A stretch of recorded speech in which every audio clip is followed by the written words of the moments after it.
Halo teman-teman dan ibu dosen, perkenalkan nama saya Emanuela Mapena DG, NIM terakhir 071 kelas A. Baik, di sini saya akan membahas mengenai salah satu isu kontemporer di Asia Timur, yaitu nuklir Korea Utara. Studi kasus yang saya akan bawa yaitu kebijakan keamanan nuklir Korea Utara yang dideklarasikan pada tanggal 24 Maret 2026. Korea Utara hari ini tidak lagi hanya negara terisolasi, tapi juga negara nuklir yang aktif dan memengaruhi keamanan seluruh Asia Timur.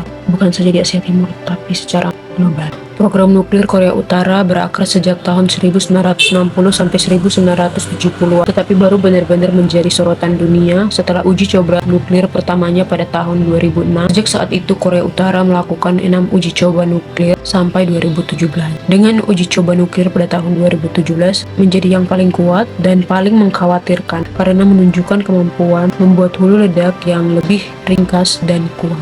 Setelah 2017, Korea tidak lagi mengumumkan uji coba ledakan nuklir, tapi fokus pada pengembangan rudal balistik, rudal jelajah, dan sistem peluncuran roket besar, supaya hulu ledak nuklir mereka bisa menjangkau Korea Selatan, Jepang, dan bahkan wilayah Amerika Serikat di wilayah Pasifik. Pada tahun 2026, Korea hanya menguji senjata, tetapi secara resmi menyatakan status nuklirnya sebagai bagian permanen dari kebijakan keamanan nasionalnya. Studi kasus kali ini akan membahas deklarasi 24 Maret 2026 tersebut dan bagaimana kebijakan Amerika Serikat, Korea Selatan, dan negara-negara Asia Timur lainnya merespon program nuklir Korea Utara. Pada 24 Maret 2026, dalam sidang parlemen di Pyongyang, Kim Jong-un secara resmi menyatakan bahwa Korea Utara akan secara permanen memperkuat dan mempertahankan statusnya sebagai negara nuklir. Dalam pidatonya, dia juga menyebut Korea Selatan sebagai negara yang paling bermusuhan, sekaligus menyetujui peningkatan anggaran Korut untuk tahun 2026. Ada dua perspektif keamanan nuklir yang diperjelas. Yang pertama yaitu status nuklir Korea Utara dinyatakan tidak dapat diubah. Artinya, rezim Korea Utara tidak lagi menganggap denuklirisasi sebagai opsi yang bisa ditukar dengan insentif ekonomi atau jaminan keamanan dari Amerika Serikat. Nuklir kini menjadi pilar utama strategi keamanan nasional, bukan sekedar alat taktis sementara. Yang kedua, nuklir diposisikan sebagai alat pencegah perang dan menjaga stabilitas rezim. Korea Utara ingin memastikan bahwa siapapun yang mempertimbangkan serangan terhadap mereka harus menghadapi risiko nuklir yang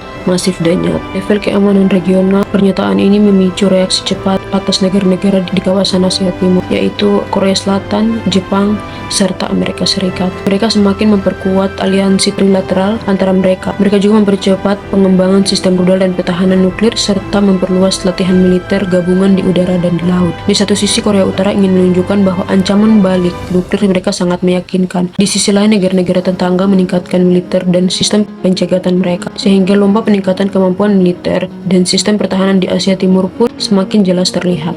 Politik di dalam negeri, deklarasi ini juga berfungsi sebagai alat konsolidasi kekuasaan di dalam Korea Utara. Dengan menegaskan bahwa nuklir adalah jaminan keamanan dan martabat bangsa, Kim Jong-un memperkuat legitimasi rezim dan memperkeras narasi ancaman dari musuh luar, terutama Korea Selatan dan Amerika Serikat. Di luar Korea Utara, pemerintah Korea Selatan dan Jepang memakai pernyataan ini sebagai alasan untuk membenarkan peningkatan anggaran pertahanan, kebijakan yang lebih keras, dan pembatasan ruang diplomasi lunak dengan Korea Utara. Ada beberapa negara-negara di kawasan Asia Timur yang mengeluarkan beberapa kebijakan seperti Korea Selatan dan Jepang, termasuk juga Amerika Serikat. Setelah deklarasi 24 Maret 2026, Amerika Serikat dan Korea Selatan semakin memperkuat aliansi trilateral dengan Jepang. Amerika Serikat mempercepat penambahan sistem pertahanan rudal dan pencegatan ICBM di Korsel dan Jepang, sekaligus mengintensifkan latihan gabungan udara, laut, landas untuk menghadapi kemungkinan serangan nuklir Korut. Jepang mempercepat pembangunan sistem radar dan misil anti-rudal di pulau-pulau strategis, serta memperdalam keterlibatan dalam latihan militer gabungan dengan AS dan Korea Selatan di Laut Jepang. Sementara itu, ada juga Tiongkok dan Rusia tetap menekankan diplomasi dan solusi damai meski mereka mendukung sanksi PBB tertentu. Ada beberapa sanksi PBB yang mereka dukung. Mereka khawatir konflik besar di semenanjung Korea bisa membawa tekanan milik Amerika Serikat lebih dekat ke perbatasan mereka, tetapi juga tidak ingin Korea hancur karena Korut dianggap sebagai sekutu strategis di kawasan tersebut. Artinya, kebijakan global terhadap nuklir Korut bukan hanya soal tekanan militer, tapi juga soal bagaimana menjaga keamanan kolektif di Asia Timur tanpa memicu perang nuklir. Pernyataan 24 Maret 2026 tadi menunjukkan bahwa Korea Utara tidak lagi bermain-main dengan nuklir. Mereka memosisikan senjata nuklir bukan hanya sebagai alat pertahanan, tetapi juga sebagai pilar keamanan nasional yang permanen, sekaligus alat politik untuk menekan dunia dan mengamankan rezimnya. Namun di sisi lain, kebijakan ini memicu ketegangan, mendorong lomba peningkatan sistem pertahanan dan aliansi militer di Korea Selatan, Jepang, dan juga Amerika Serikat.